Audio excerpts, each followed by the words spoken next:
ज़रा सुनो बेटे, मैं तुमसे कुछ बातें करना चाहता हूँ। तुम तो गहरी नींद में सोए हुए हो।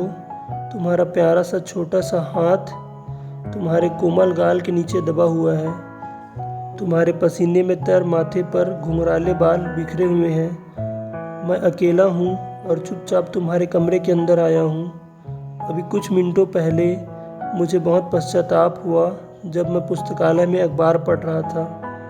इसलिए तो मैं आधी रात के समय किसी अपराधी की तरह तुम्हारे बिस्तर के पास खड़ा हुआ हूँ। ये है वे बातें जिनके बारे में मैं सोच रहा था। बेटे, आज मैंने तुम पर बहुत क्रोध किया था। जब तुम विद्यालय जाने के लिए तैयार हो रहे थे तो मैंने तुम्हें खूब डांट पिलाई। तुमने तौलिए की जगह पर्दे में हाथ पोंछ लिए थे। तुम्हारे गंदे जूते देखकर भी मैं तुम पर क्रोधित हुआ था। सारा फर्श तुम्हारे द्वारा बिखेरी गई चीज़ों से भरा पड़ा था। इसके लिए भी तुम्हें बहुत कोसा था। जब तुम नाश्ता कर रहे थे तब भी मैंने तुम्हें भला बुरा कहा था, कारण तुमने खाने की मेज पर खाना बिखेर दिया था। खाते समय तुम्हारा मुंह खुला था और चपड़ चपड़ की आवाज़ आ रही थी। तुम्हारी कुहनियाँ मेज पर थी। तुमने टोस्ट पर कुछ ज़्यादा ही मक्खन लगा लिया था। केवल इतना ही नहीं, मेरे ऑफिस जाते वक्त भी जब तुम खेलने जा रहे थे और तुमने मुझे गुड बाय डैडी बोला, तब भी मैंने तुम्हें गुस्से में टोक दिया था, जरा अपना कॉलर तो ठीक कर लो। ऑफिस से लौटने पर भी मैंने देखा कि तुम अपने साथियों के साथ मिट्टी में खेल रहे थे। तुम्हारी जुराबों में छेद हो गए थे और तुम्हारे कपड़े बहुत गंदे थे। मैं अपने क्रोध पर नियंत्रण न रख पाया और तुम्हारे साथियों के सामने ही तुम्हें अपमानित कर दिया। पता है जुराबें कितनी महंगी हो गई हैं, कपड़े कितने कीमती हैं। जब स्वयं अपनी कमाई से खरीदोगे तब पता चलेगा। यही सब तो मैंने कहा था। और एक पिता अपने बच्चे का इससे अधिक किस प्रकार दिल दुखा सकता है। तुम्हें तो याद ही होगा कि रात को जब मैं लाइब्रेरी में पढ़ रहा था और तुम मेरे कमरे में आए थे तो तुम कितने सहमे हुए और आतंकित थे। तुम्हारी आंखों में झलक रही थी तुम्हारे सीने की चोट। तब भी मैंने अखबार के ऊपर से देखते हुए पढ़ने में रुकावट डालने के लिए तुम्हें बुरी तरह झिड़क दिया था। कभी तो चैन से जीने दिया करो, और तुम दरवाजे पर ही मूर्ति बन गए थे। तुम कुछ भी बोले नहीं थे।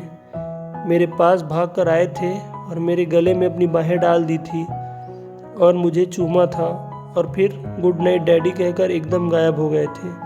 तुम्हारी नन्ही बाहों की पकड़ ऐसी मजबूत थी कि वह यह एहसास करा रही थी कि इतनी उपेक्षा के बावजूद तुम्हारे मन मंदिर में खिला प्रेम रूपी पुष्प अभी तक मुरझाया नहीं है।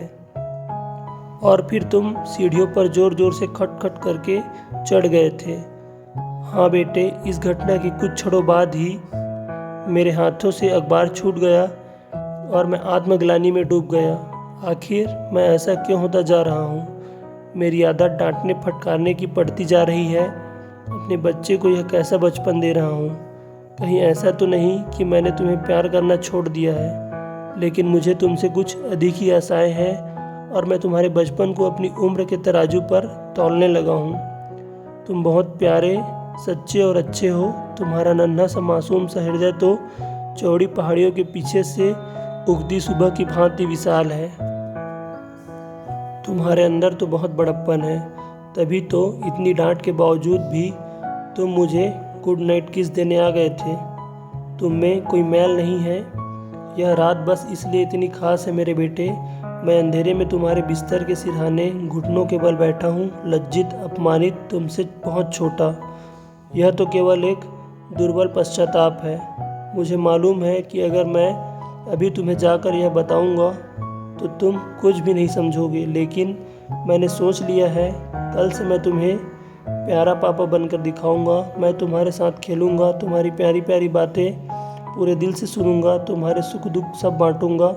अगली बार तुम्हें डांटने से पहले अपनी जीभ को अपने दांतों के नीचे दबा लूँगा। यह मंत्र हमेशा रटता रहूँगा। मेरा बेटा तो अभी बच्चा है, छोटा सा, प्यारा सा, नन्हा सा, मासूम सा बच्चा। अब मुझे अपनी इस सोच पर बहुत दुख होता है कि मैं तुम्हें बहुत बड़ा मानने लगा था, लेकिन आज जब मैंने देखा कि तुम कैसे थके थके मासूम से पलंग पर सो रहे हो एकदम निश्चिंतता के साथ, तो बेटे मुझे एहसास हो गया है कि तुम अभी छोटे से बच्चे ही तो हो। कल तक तुम अपनी माँ की बाहों में झूलते थे, उसके कंधे पर सिर रखकर सो जाते थे। मैं तुमसे कुछ ज़्यादा ही उम्मीद बांध ली थी, कुछ ज़्यादा ही।